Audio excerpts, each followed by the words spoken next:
Hello everyone, this is the LDARC Tiny 6X. Comes with an F3 flight controller, 800 TV line camera, 16 channel 25 milliwatt VTX, 17,600 kV motors. The version I have also came with this remote, a tiny meter, a USB charger, and a 250 milliamp 1S high volt LiPo. Before we get into the review too deep, I wanted to talk about these two things a little bit.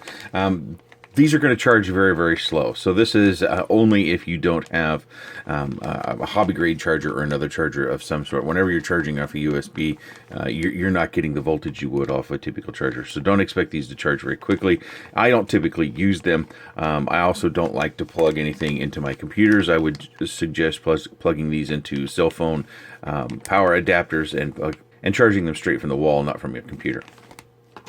This I actually kind of like. It's a tiny meter. It takes both sides of the traditional tiny hoop batteries, and as you can see here on this graph, the further up it goes, the better your charge is, and it's a quick way of checking your charge. And now I have a couple of these, and I enjoy these quite a bit. I think they're dead simple and dead handy. Typically I show the flight footage first, but I'm not in this case just because, unfortunately, this came with a Futaba receiver, which I can't even find a Futaba version on the website at the moment, so I'm not... That's really strange, but you can't see it. On the other side of this receiver, it's the RX800 Pro, which is a Futaba-based receiver, and I did bind it up to my Jumper TSHE, which should be able to do it, and it did, but I would get fail-safes. It would only fly a short distance, and then it would just kind of lock into place and crash, and you're probably watching that right there. So, unfortunately, I'm not able to give this my traditional test of flying it in acro mode with my remote that I'm familiar with in order to give it a good comparison. So this is just going to be a little bit of a flight comparison. So this flight will only be with this radio, which isn't typically what I do. As for the radio, it's solid. It feels right in the hands. It doesn't feel like it's going to be off. I tried pinching with it, and the form factor just didn't quite work for me. Some people might be able to pinch with this, but for me it was very, very difficult. I tried a number of flights to pinch with this particular radio, and I just couldn't make it happen.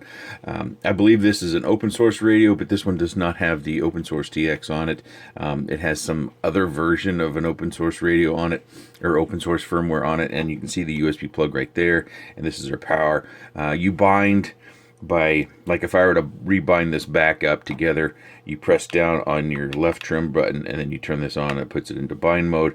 These rockers up the top, they do work as you expect. They're not really rockers, they're separate buttons, but you can see they're kind of interlaced, and it moves the lights on charts, which if you've got your machine plugged into Betaflight, it will be just like your switches on a traditional remote. I think if you're a gamer, this would work better. You know, somebody who's spent all their time thumbing. I'm not exactly young anymore, and I have found that I am a much better pilot when I'm pinching. So unfortunately this flight footage isn't quite up to snuff as far as my standards go. Oh, also this takes some batteries. Let's look at that. But it's already furnished. It's got a LiPo in there, and you can see some switches. I presume these switches are for changing for different sorts of radios or remotes. But the construction feels good. I think if you wanted to get started with a radio like this, you could. And I've actually got a secondary version of this that does have the open source software on it. But you could definitely make use of this, and I think it's more suited for a thumber than a pincher. Okay, with that said, let's take a look at the flight. A few things you're going to see in this video that has nothing to do with the quad itself, and it's all pilot. It's part of me flying in angle mode, which is something I'm not used to. Typically I'm flying in RAID or acro mode, and also doing thumbs, which is, I've spent about 2 years kind of becoming a pincher, and I'm much more comfortable being a pincher now than I am a thumber. But I am using the stock radio, so it gives you an idea of someone like me who's trying to use the stock radio that it came with.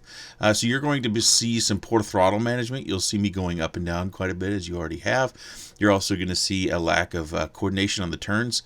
If you're new to quads, coordinating your turns means you're giving it yaw and roll as you go into the turn, so you're kind of banking and keeping forward movement going.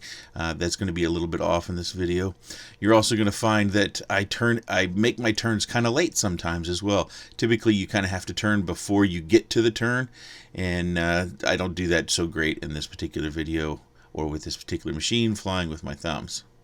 But all that said, I think something like this, it's Something like this is probably going to be for somebody who wants to get started, someone who's possibly younger than I am too, someone who grew up playing games with these Xbox and PlayStation controllers, and it's kind of second nature to them to fly this way with this controller. Otherwise, I would suggest buying the one, if you want this version, the one that's the original size of the original Tiny Hoop. If you want to get this one, just get the one that's plug and play, or it just comes with a receiver. I think they're $46 or something of that nature.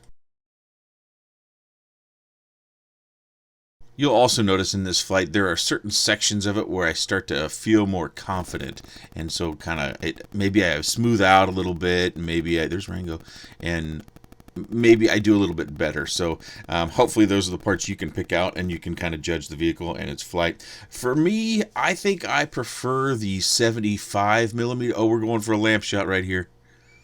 I know at least one person will be happy that happened. I don't always do that, but whenever I don't, there's one of you out there that says, go through the lamps. So we did that this time. Back to what I was saying. For me, I think I prefer the 70 to 75 millimeter version of these. I think that they tend to handle flying outside a little bit better, and they also tend to fly in acro mode inside a little bit better. So while if you want to go for something that's traditional and you're really looking for this size, this isn't a bad model. You know, it's going to work out fine, except for the fact that, you know, if you get the Futaba version like I did, which I don't know how that happened, I had troubles binding it, but maybe you got a Futaba radio and it'll bind up with just fine. The other side of this is the big swing and a miss for King Kong is oftentimes the lack of OSD. Many people want that, and the King Kong or LDARC just doesn't include those. So that's our flight. That's what we get to see of this little guy. If you have any comments, questions, suggestions, or otherwise, please leave those in the section down below. If you liked the video, please give it a thumbs up. It always helps the channel. I appreciate your time, and thanks for watching.